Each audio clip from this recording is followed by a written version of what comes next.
Hey YouTube, it's TechNetwood here. I got this wonderful Wyze cam. Gonna do an unboxing. I want to get into the software for Wyze and show you some of the features it has. And then last but not least, I want to flash this guy to RTSP for you guys. Quick general stuff I want to tell you right away. It's not worth it. Now a Nanny pet camera, awesome. I want to check on the kids during the day camera, awesome. Couple flaws with this guy.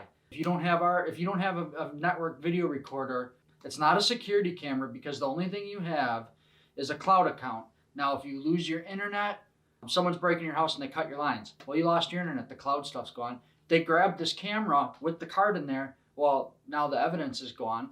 And if they take it home and re-register it because they didn't realize that they were on camera for the first 5 minutes, this is registered under your cloud account. And once somebody registers it under a different account, all your video footage is gone.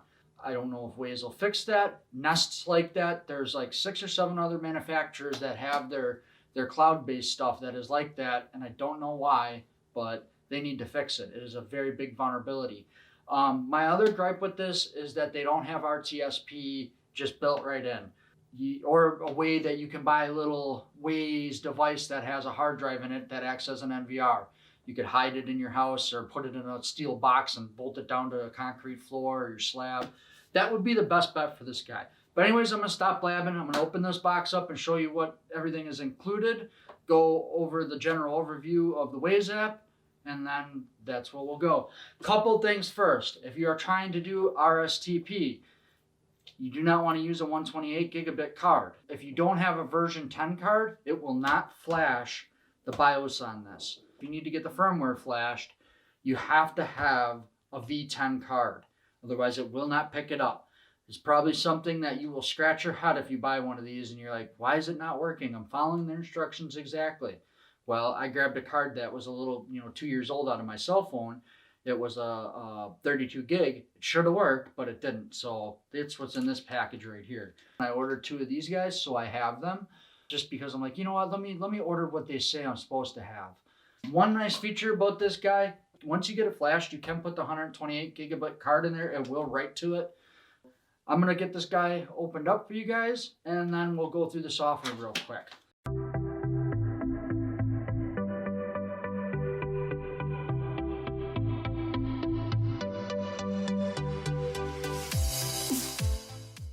If we come here and look at the camera, this pans up and down, left and right, and then this bottom actually spins.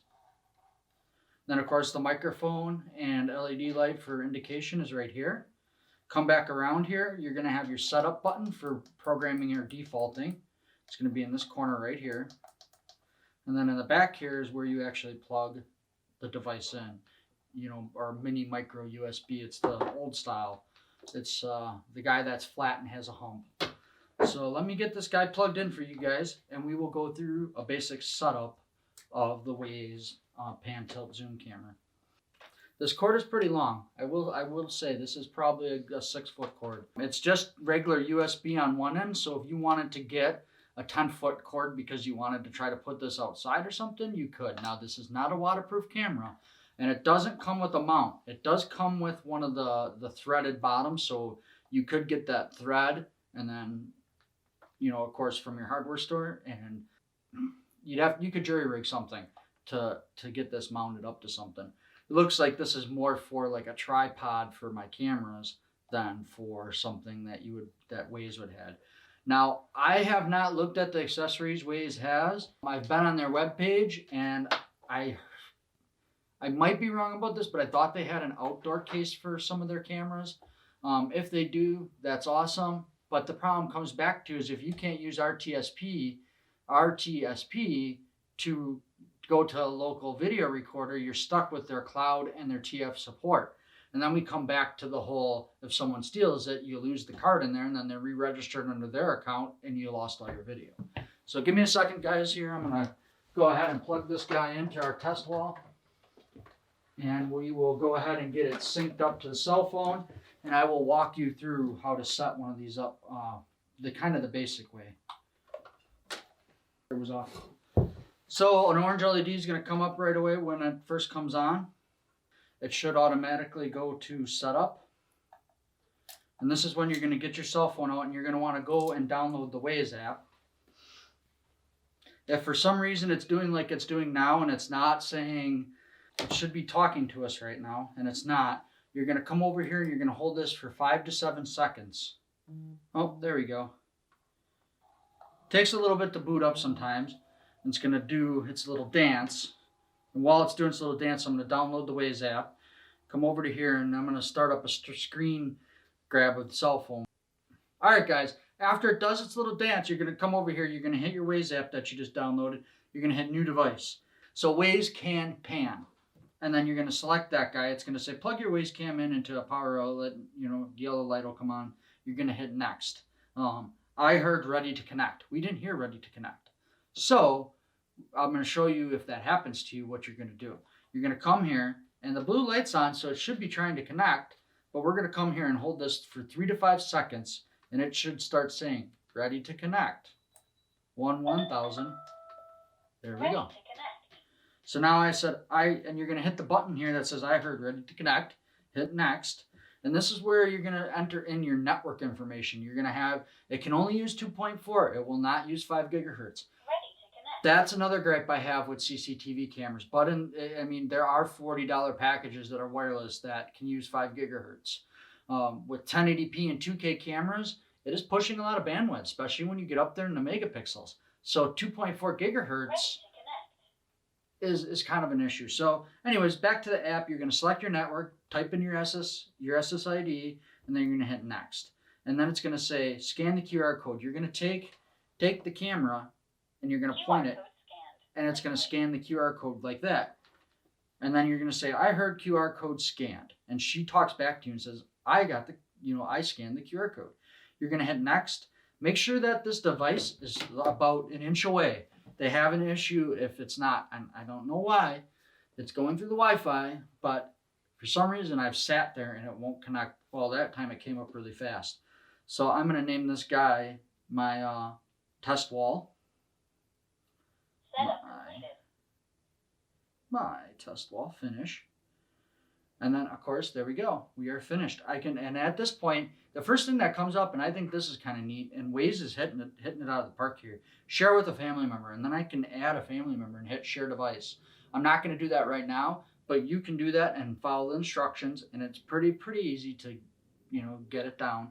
Your family member will download the Wyze app, you share the device, and then you, your wife, you, and your family can share this camera. I'm just going to do maybe later. And then I'm just going to walk through some of the functionalities of the camera here. It's saying critical firmware update, upgrade. I've already upgraded the firmware, but you should hit upgrade now. Expect to wait about 5 minutes with your phone just sitting next to this device with the updating the firmware. I'm going to hit cancel. So I'm going to go to sound. And that's what it sounds like in here. And that's what it sounds like in here. That's coming through the camera. So. And then I can hit record, and we can record. And right now you're seeing my camera. Remember, let's pan, tilt, zoom around. This thing's pretty quick. I will say that this, if they had RTSP, this would be the camera to get. It's got AI motion detection. It's got sound detection. There's options in here for CO2 and fire alarm detection to notify you. So if there's a CO2 alarm going off, this thing will notify you and let you know that your house is unsafe. It's got some real freaking cool features. Right now I'm going to stop the record. It's going to come down, and now it's saved on my phone and the TF card. And then you got voice, so I can do voice recording or voice stuff like that. And then take a photo. It'll snap a photo. And then we're going to go to more. So they got motion traction, and this should track motion now.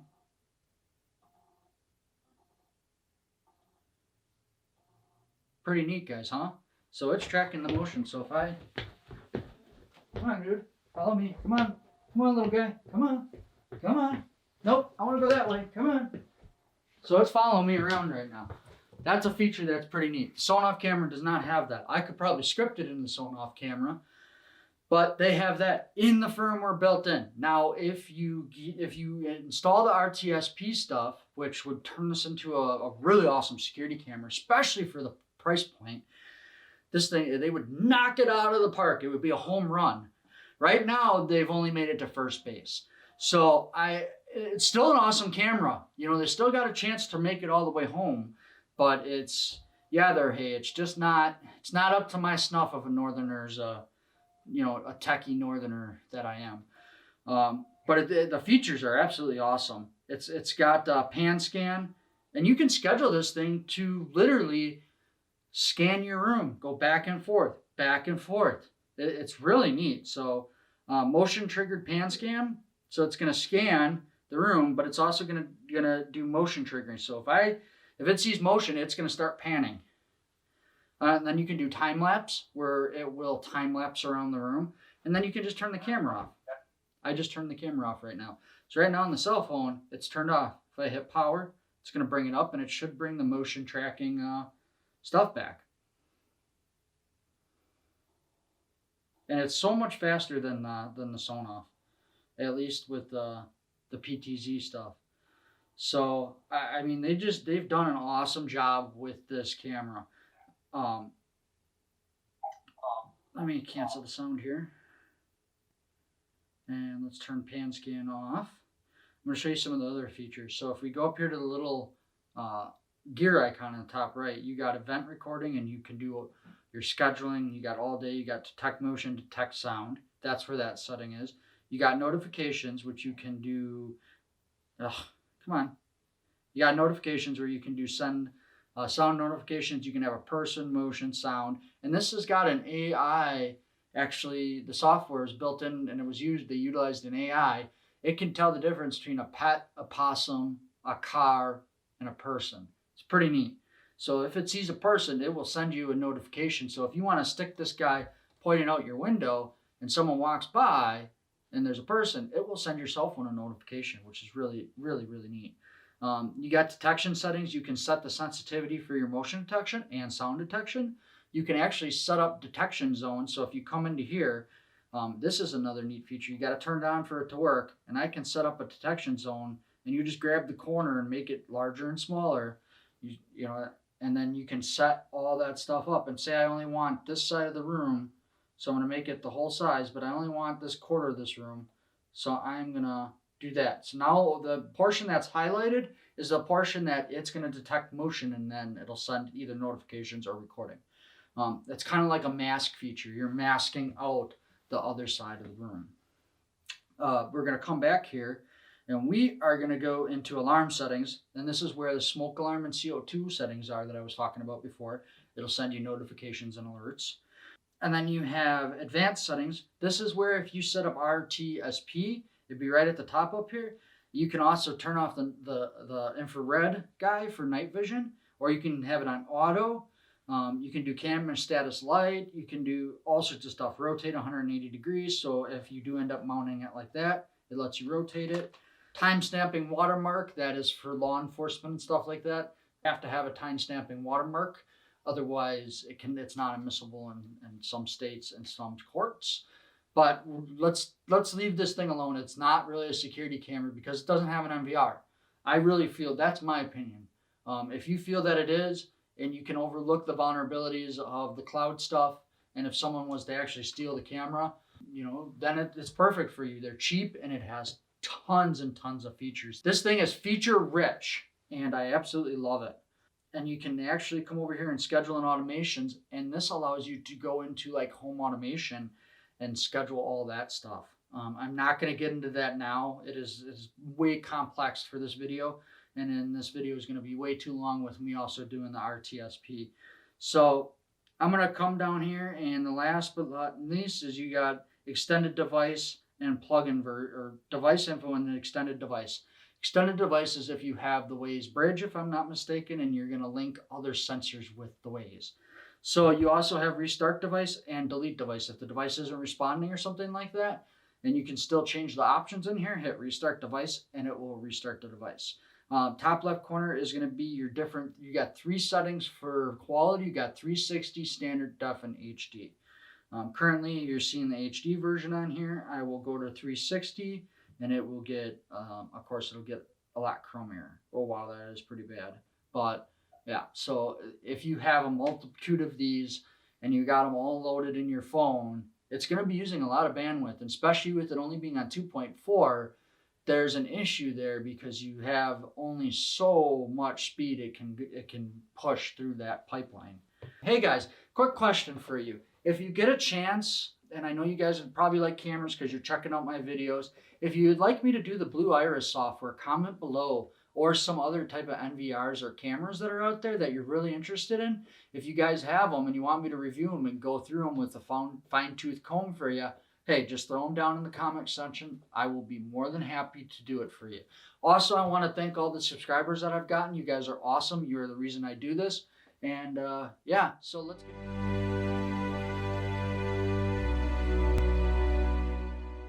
Hey guys, it's Tech Nitwood here. Make sure you guys subscribe and like and hit that bell. Thanks.